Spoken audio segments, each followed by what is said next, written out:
In Iceland, the lava reached the houses. The approximately 4,000 inhabitants had already been evacuated. On Saturday, they were evacuated, as you will have understood. Today, we go back to talking about Iceland and this new phase of the volcanic eruption on the peninsula Reykjanes in the southwest of the country. Here, in fact, two new eruptive fissures have opened, which are threatening the small village of Grindavik. And for this very reason, the government has declared a state of emergency. To understand exactly what is happening, but we must first see what has happened in December during the first phase of this eruption on 18th December 2023, after weeks of alert. An eruptive fissure approximately 4 kilometers long opened on the Anes Peninsula. This was formed about 70 kilometers away from the capital Reykjavik and 4 kilometers northeast of Grindavik, which is a small town with around 34,000 inhabitants. Hold on, guys. I know that more than 50% of you watch our videos, but it isn't written. I ask you to do so because nothing changes for you, but for us, it is very important. Thank you, good vision. In the month and a half before the eruption, various warning signs were recorded, such as an increase in seismicity and a deformation of the ground which was visible to the naked eye. The streets were torn apart. We all remember those images. For this very reason, the whole town has been evacuated, and during the eruptions, therefore, no one was in the surrounding area. Furthermore, to minimize any damage, the government had created barriers in earth and volcanic rock to stem any flow of lava. This eruption was of the fissural or linear type. But what does it mean? It means that the lava does not emerge from a volcanic cone, therefore there is not a single center but from long fractures. These eruptions are typical of the Icelandic territory. The eruption, however, did not head towards Grindavik. Luckily, today, however, the situation is a little different at 7:00 local time on January 14th. In fact, a new fissure has opened in the area, this time just 900 meters away from Grindavik. Here's what we see. It's a map provided by the authorities, and that red mark is the new fissure that has opened. We compare it with the previous eruption. In this way, we also get an idea that black spot that we see higher up is the extension of the previous eruption, which, as we see, written ends. On December 21st, this red line is the new eruption, which is therefore further south and closer to the town center. The point that this new fissure was not the only one. In fact, a few hours later at 12:10 p.m., another fissure opened to the north of the town, here too, with a lava flow. As anticipated, however, this eruption is having a different dynamic from that of December.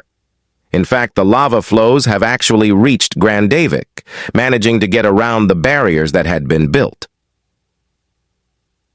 In north of the country, some buildings that are on fire precisely because there is lava circulating among the houses. And you can obviously imagine who is the owner of that house, who finds on the web the images of their home in fire is obviously a very delicate situation. However, these did not arrive entirely as expected, given that they were preceded by around 200 earthquakes with a maximum magnitude of 3.5 and whose epicenters progressively moved towards Grindavik.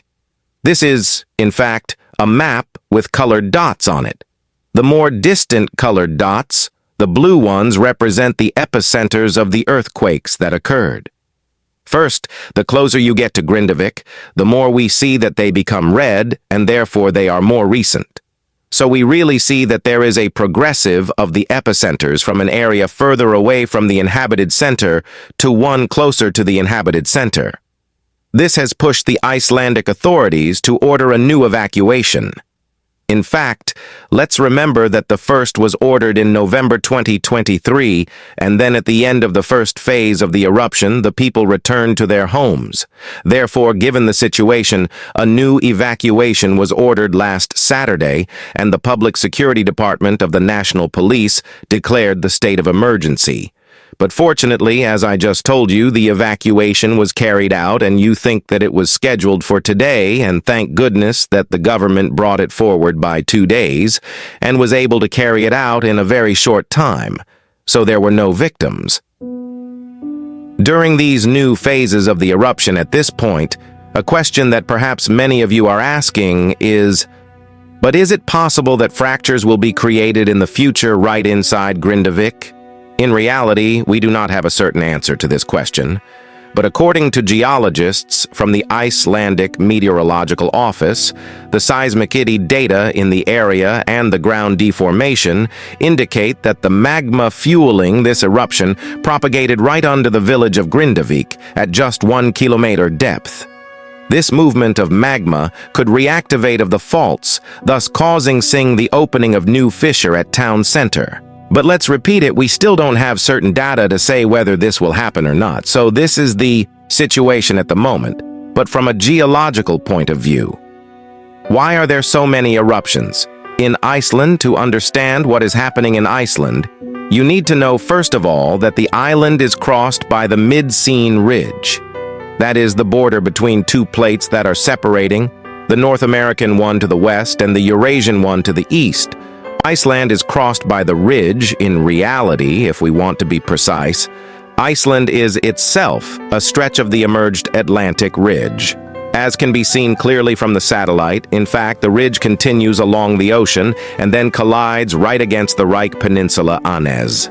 The fact of being along a ridge means that you are in an area where there are great tensions in the subsoil. That is, there are essentially two opposing forces that they pull, and therefore, in the end, tears can form, fractures in the rock. This is precisely what is happening now on the Reich Anez Peninsula, with the creation of parallel cracks along the ridge in a southwest and northeast direction. In fact, if we look at Iceland from satellite, we see that there are many cuts on the peninsula, all oriented. Southwest-northeast, which have a brownish color, these as if they were scars, that is, they are cutting points, from which lava came out, which then solidified. And what is happening today is exactly this. In fact, if we look at both the seismicity data that we saw before and those of the new fissures, we see that they all have this northeast-southwest orientation. These fissures obviously offer paths of least resistance for the magma, which therefore finds an easier and more it also manages to escape, giving rise to visceral eruptions like those we are witnessing and which are typical of the Icelandic territory. Subscribe the channel for more interesting videos.